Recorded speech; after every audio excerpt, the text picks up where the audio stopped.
আমার রান্নাটা হয়ে গেল। এখানে আমি কি রান্না করলাম, তেলাপিয়া মাছ সরিষা বাটা দিয়ে, পেঁয়াজ রসুন টমেটো ধনেপাতা দিয়ে একটু গা মাখা ঝোল করে নিলাম। এখানে তেলাপিয়া মাছ আছে আর পোনা মাছ আছে, দুটো লেজা আছে শুধু। আমি লবণ হলুদ মরিচের গুঁড়ো ভালো করে ধুয়ে এই যে মাখিয়ে নিচ্ছি। আর এদিকটা কড়াইতেও তেল গরম দিয়ে দিয়েছি, তেলও গরম হয়ে শুরু হয়ে গেছে। এই যে খুব রেগে গেছে তেলটা। এখানে সাদা সরিষা নিয়েছি আর হচ্ছে গিয়ে মরিচ দিয়েছি, এটা ভালো করে বেটে নিব।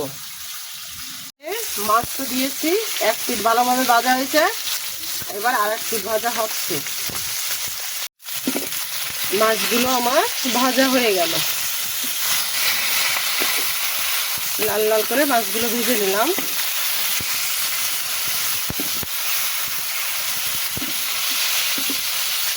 এবার মাছগুলো নামিয়ে নিব। তেল দিয়েছি, তেল গরম হয়ে গেছে, এবার কালো জিরে দিলাম।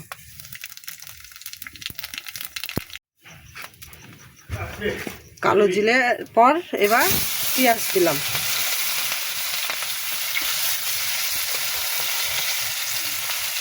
পেঁয়াজটা ভাজা হয়ে গেছে, এখানে আদা দিয়ে দিলাম।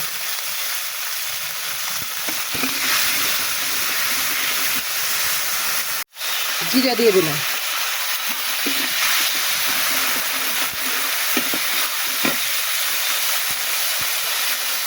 ধনেপাতা দিয়ে দিলাম।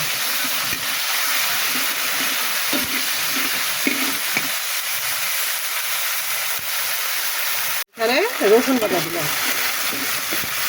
দিয়ে মশলাটা কষিয়ে নেব। এখানে এবার সরিষা আর হচ্ছে কাঁচামরিচ বাটা দিয়ে দিলাম।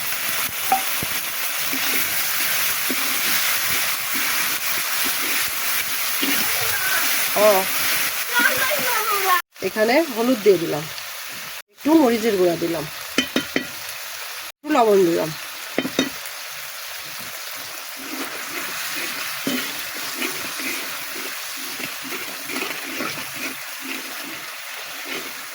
ভালো করে কষিয়ে নিতে হবে।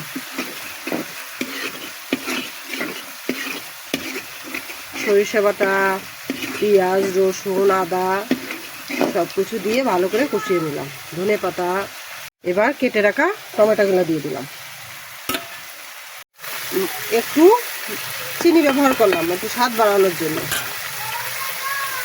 বলছি যে দাঁড়াও। এখানে পরিমাণ মতো জল দিয়ে দিলাম।